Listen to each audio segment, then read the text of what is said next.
La última calaverada. Autor Pedro Antonio de Alarcón. Tengo la seguridad, dijo el marqués encendiendo otro cigarro, de que si se examinara la vida de todos los grandes calaveras arrepentidos, se encontraría que perdieron su última batalla. Quiero decir, que su última calaverada fue un chasco, una derrota, un Waterloo. Qué reaccionario es este marqués. Miren ustedes con qué arte. En el símil de qué se ha valido. La virtud hace el papel de la Santa Alianza, restauradora de Luis XVIII y del antiguo régimen. También se podría decir, replicó el preopinante, que en mi símil la virtud hace el papel de la árida roca de Santa Elena, dado que ese fue el camino que tomó Napoleón después de su derrota. Pero no lo tomó sino a la fuerza, señor marqués, e intentó muchas veces escaparse.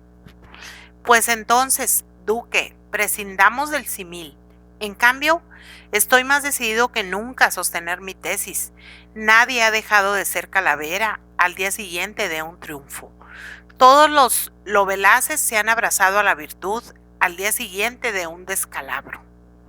Marqués, exclamó el general X, que hasta entonces había callado. Mucho insiste usted en esa idea, lo cual me hace presumir, si hablara usted por experiencia propia. Usted fue muy calavera en su juventud, nada más que lo puramente necesario. Y luego, de pronto, se convirtió usted en hombre de bien, cuando aún podía aspirar a nuevas glorias. Ya lo creo. Todavía no contaba 30 años cuando me retiré del mundo y me casé con Eloísa. No esperé, como Carlos V, a estar lleno de reumas para abandonar los campos de batalla. Pues vamos a ver, compruébenos la tesis, contándonos la derrota que precedió a su retirada de usted a usted. Sí, que la cuente, con muchísimo gusto, señores. ¿A qué viejo no le agrada recordar sus campañas amorosas, aun aquellas en que fue poco afortunado? Perfectísimamente me acuerdo del hecho que determinó mi abdicación, y fue, en efecto, un descalabro horrible, providencial por mejor decir, porque os advierto que no me derrotó ningún hombre más agradable que yo a la beldad de que se trataba, ni menos me derrotó el desdén de esta, ni tampoco me derroté yo a mí mismo. Bravo, marqués. Esa última frase es digna de la corte de Luis XV. No quedó por mí en manera alguna, prosiguió el marqués mordisqueando el cigarro. Me derrotó la providencia. Veamos, basta ya de prólogo. Nuestro interés no puede estar más excitado. Muchísimas gracias, duque. Pues, señor, el caso fue el siguiente.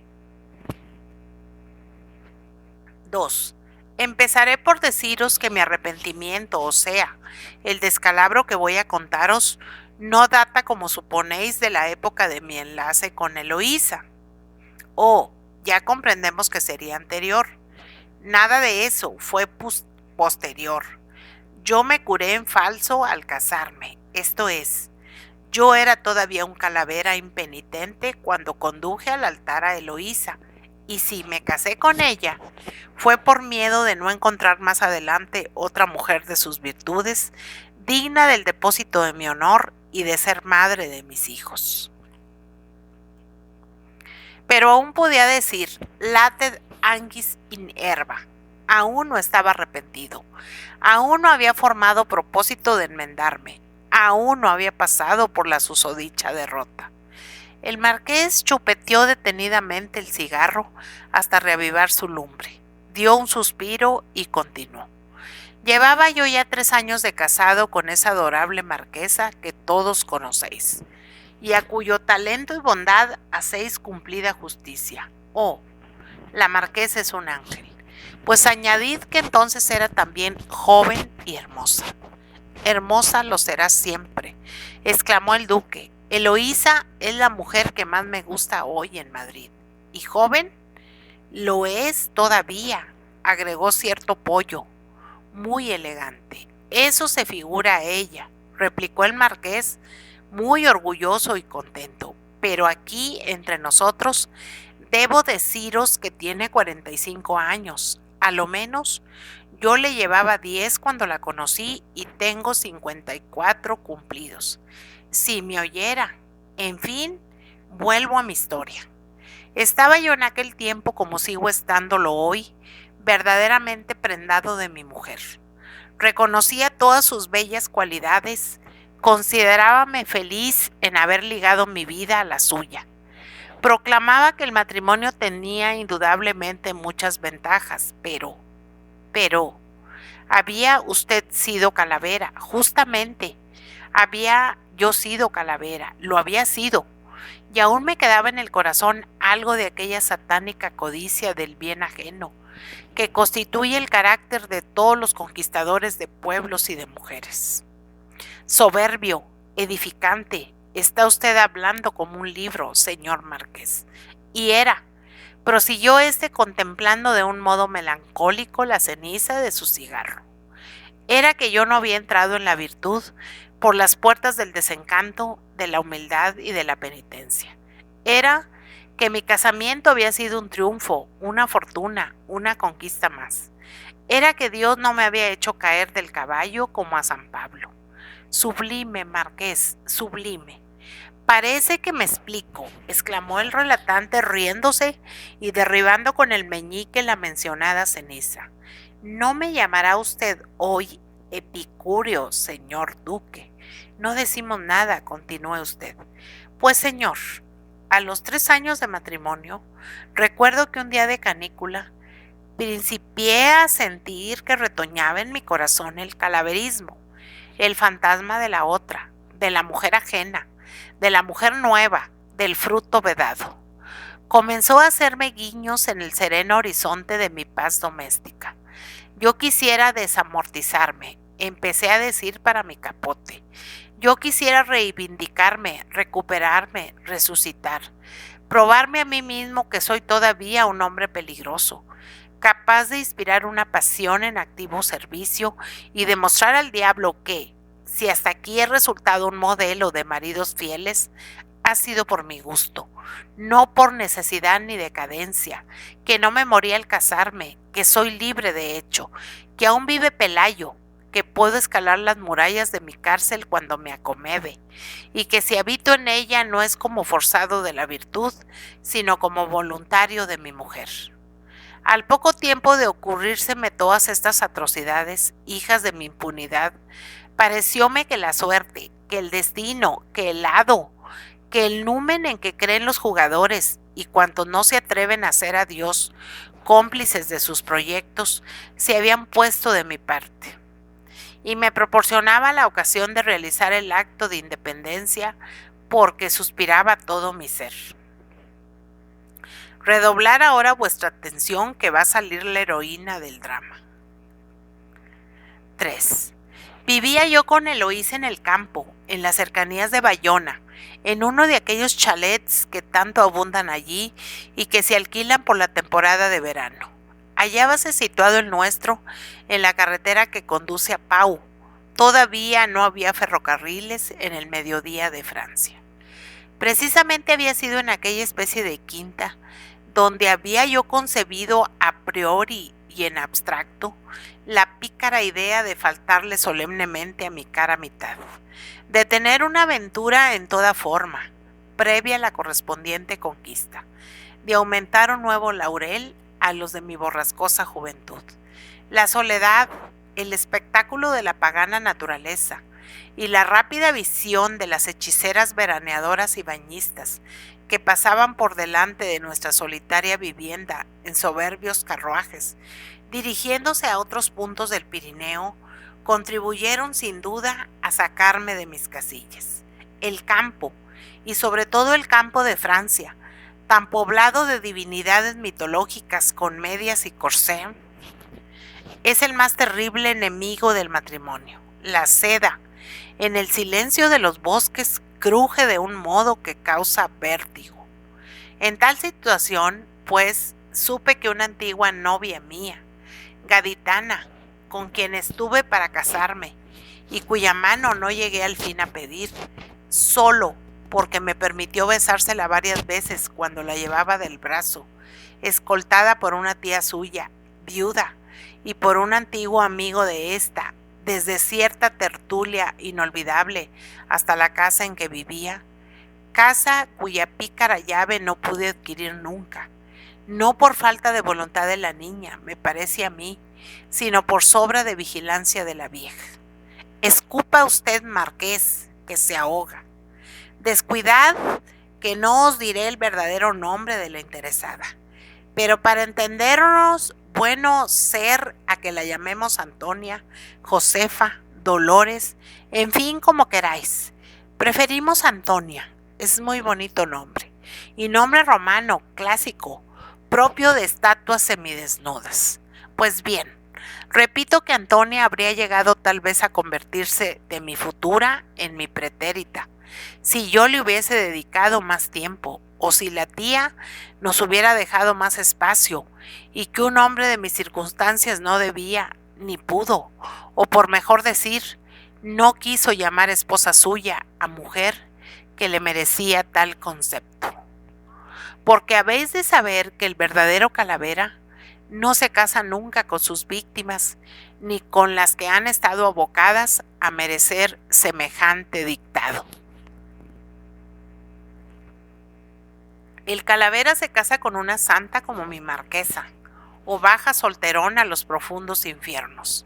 Esos tenorios vulgares que acaban por pagar en la vicaría todo lo que le deben al sexo contrario, poniéndose en manos de una equívoca hija de Eva, que vengue a todas sus predecesoras, son unos calaveras apócrifos, unos impostores, unos falsos profetas del amor. A ver, deme usted lumbre, pollo, y ustedes perdónenme estos entusiasmos de ultratumba.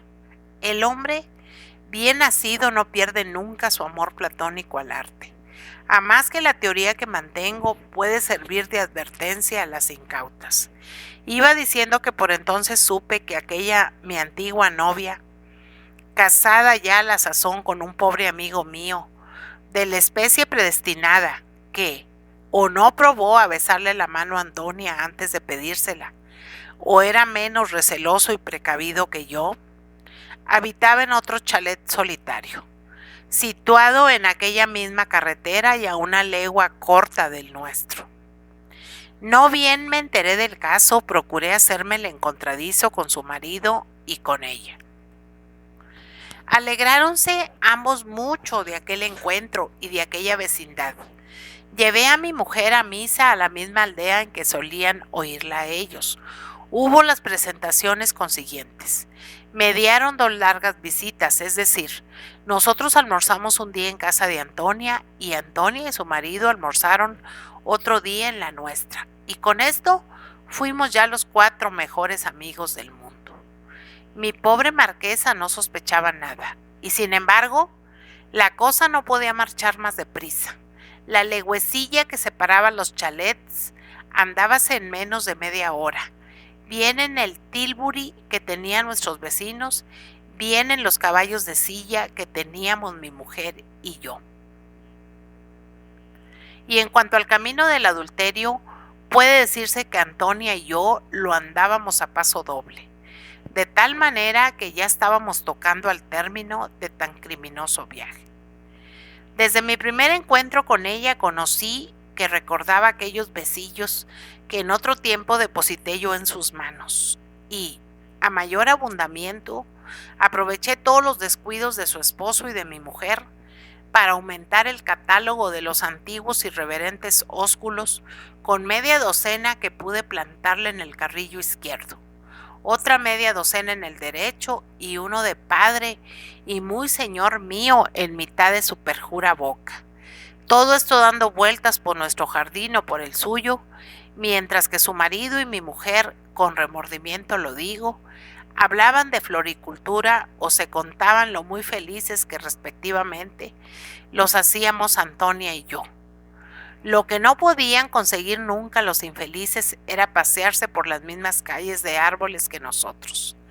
Tal afán aparente poníamos nosotros en perseguir vilanos a falta de primaverales mariposas, porque estas escenas ocurrían a mediados de septiembre. El domingo se marcha mi marido a Pau, donde estará 3 días. El lunes, después que oscurezca, a fin de que no llames la atención de los transeúntes, puedes montar a caballo e ir a verme a mi chalet. Yo estaré en el jardín en el pabellón grande, que según recordarás se halla lo mismo que este al extremo de la verja y lindando con el invernadero. Procuraré además que la verja no esté cerrada sino entornada, y que el portero haya ido a la aldea a algún recado que lo entretenga mucho tiempo. Por consiguiente, podremos disponer de 2 o 3 horas de absoluta libertad y sin riesgo de que se entere nadie. Así me dijo Antonia la mañana que almorzó en nuestro chalet con su marido. Yo no pude menos de admirar y de sentir la consumada sabiduría que revelaba aquel plan de batalla. Es veterana, me dije. Alguien ha madrugado más que yo. Pero de cualquier modo, Antonia era todavía muy digna de personificar mis pecaminosas ilusiones.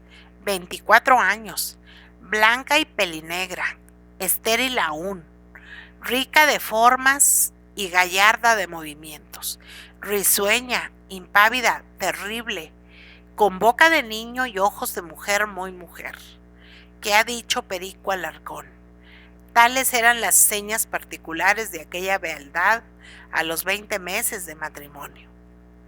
Con ojos negros y ardientes, como una cita en la sombra, parecía la estatua viva del pecado. 4. El lunes por la tarde recibí una comunicación que yo mismo me había escrito disfrazando perfectamente la letra, en la cual el alcalde del pueblecillo a que pertenecía nuestro chalet me prevenía que compareciera aquella noche a las 7 ante su autoridad a fin de enterarme de un gravísimo asunto que me importaba personalmente, encargándome mucho el secreto y advirtiéndome que fuera solo. El pueblecillo distaría cosa de 1 legua. Ha sido un error. Me han confundido con otra persona. Tenía yo pensado decirle a mi mujer a la vuelta. Pero por de pronto fingí gran alarma, mucho miedo y extraordinaria curiosidad con lo que partí en el acto, dejando a mi pobre mujer muy afligida. Tan afligida que hubo un momento en que temí se desmayase, por lo cual no me marché hasta que su corazón se desahogó a fuerza de llanto. Ya veis que no escatimo ninguna circunstancia agravante de mi iniquidad. Falsificador, embustero, verdugo, todo lo fui a un mismo tiempo, con tal de ser, por añadidura, traidor a una fe jurada en los altares y ladrón de la honra de un confiado amigo. Total, 5 infamias. El auditorio se iba poniendo serio. El marqués hizo una pausa y luego continuó en tono más alegre. 5. Era una de aquellas noches de niebla tan frecuentes en los Pirineos durante 8 meses del año. No se veía nada, absolutamente nada, ni tan siquiera divisaba yo mi propio bulto. Pero el arrecife era recto, ancho, llanísimo, tenía árboles y cunetas a los lados.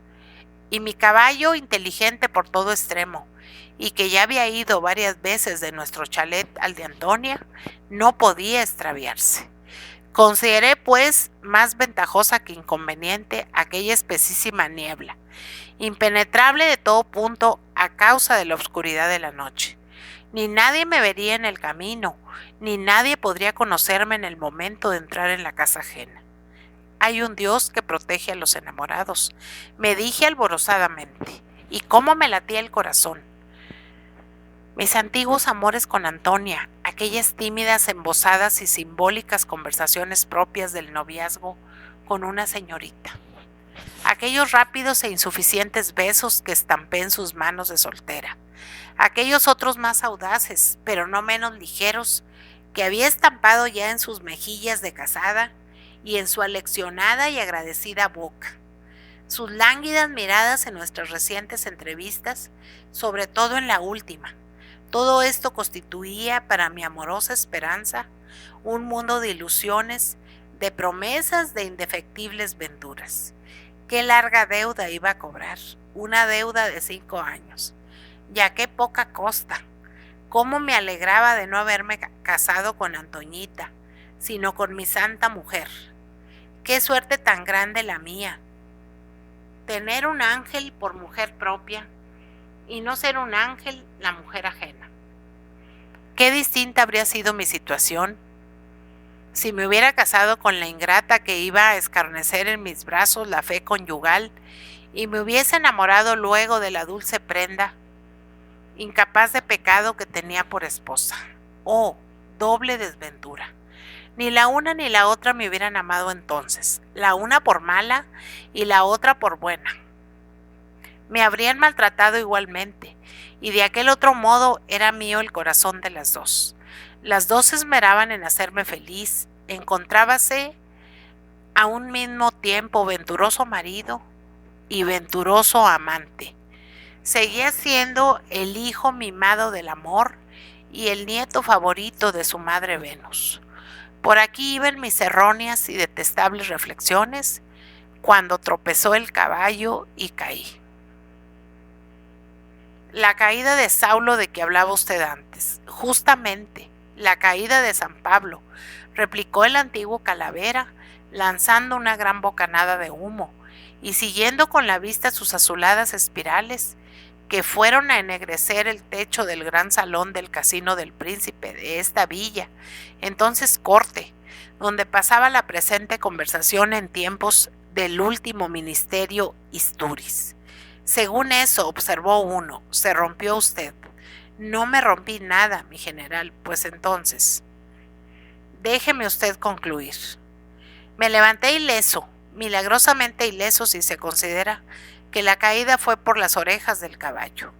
Busqué el sombrero que me costó gran trabajo encontrar en medio de tinieblas tan absolutas. Cepilléme con ambas manos, como Dios me dio a entender, y volví a colocarme sobre la silla.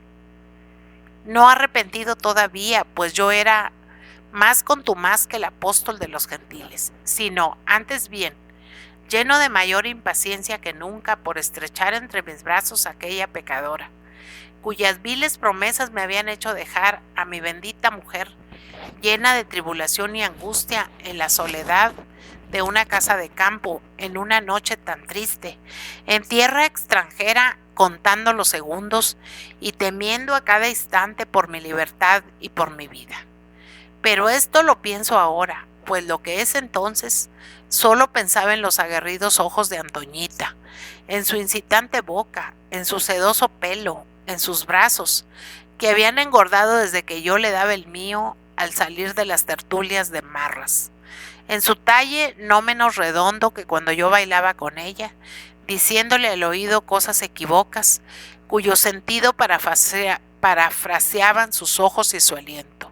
En sus pies, por último, que yo pisé tantas veces cuando íbamos en coche, acompañados de la sombra de Nino, de su ya destronada tía, a Carambachel o a la Alameda de Osuna.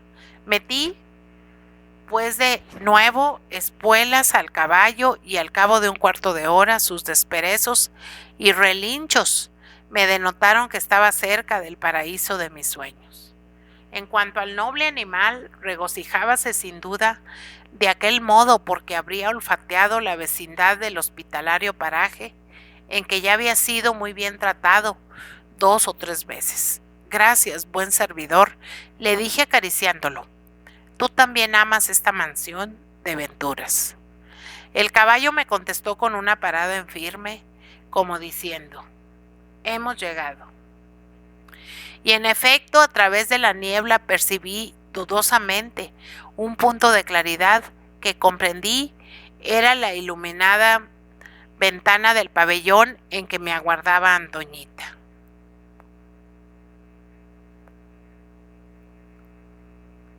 Me apeé del caballo, avancé a la orilla del camino y topé con la verja. Mi corazón brincó de gozo, pero enseguida me asaltó un miedo muy natural. ¿Sí estará cerrada? ¿Sí se habrá arrepentido Antonia?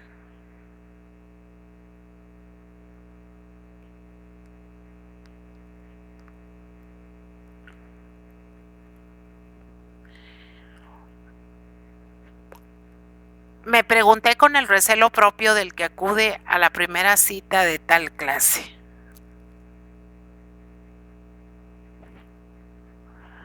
Até el caballo a un hierro de la verja y luego fui empujando a los demás hasta que al fin se dio uno.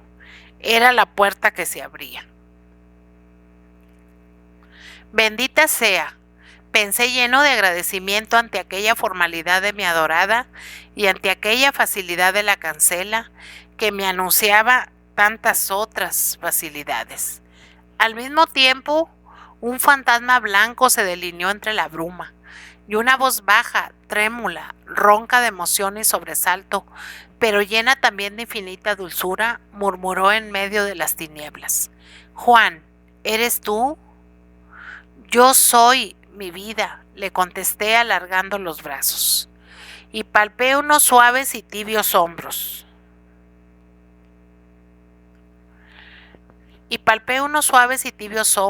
Y oí un gemido de placer y una ardorosa cara bañada en llanto. Se apoyó en la mía y la misma dulce voz, más amante aún que al principio, pero menos velada ya por la inquietud, me dijo entre dos cariñosos besos: Ay, Juan, creí que no volvías nunca. Era mi mujer. 7. Sí, era mi mujer. Hallábame en mi casa, en mi propia casa, en el jardín de mi chalet, semejante en un todo al de Antonia y al de todos los chalets del mundo, cuando me caí del caballo. Comprendido, interrumpió el duque. El animal se volvió, como hacen siempre todos en tal caso, en sentido contrario a la marcha que había seguido hasta entonces. Exactamente, y como yo, con el aturdimiento de la caída y con las vueltas que di para buscar el sombrero, me desorienté por completo, eso es, el caballo prefirió regresar a casita, a seguir corriendo aventuras. En una palabra, como yo tenía en aquel momento algo de animal irracional, no caí en la cuenta de que podía muy bien estar desandando lo andado. Bien, ¿y qué? Termine usted su historia, esperamos el desenlazo. ¿Qué ocurrió después? Nada, lo que ya he dicho, que estaba en mi casa y que tenía entre los brazos a mi mujer, a mi buena Eloísa, a vuestra amigota la marquesa. Bueno, ¿pero qué hizo usted que dijo? Toma, la llevé al pabellón del jardín. Pues también aquel jardín tenía su pabellón correspondiente, en el cual había estado guardándome la pobre, para hallarse más a la vista de la carretera. La llevé, digo, al pabellón del jardín, y nunca más volví a ver a Antonia, ni a pensar en otra mujer que en aquella legítima y santa que me abrazó llorando de amor y de alegría, precisamente en el momento en que yo creía tener entre mis brazos a su rival. Pobre Antoñita, exclamó el duque, qué noche pasaría. Todos soltaron la carcajada. 8. Por lo demás, concluyó el marqués tirando el resto del cigarro, háganme ustedes el favor de considerar ahora el respeto que me causaría desde entonces aquel caballo que me había vuelto a la senda de la virtud.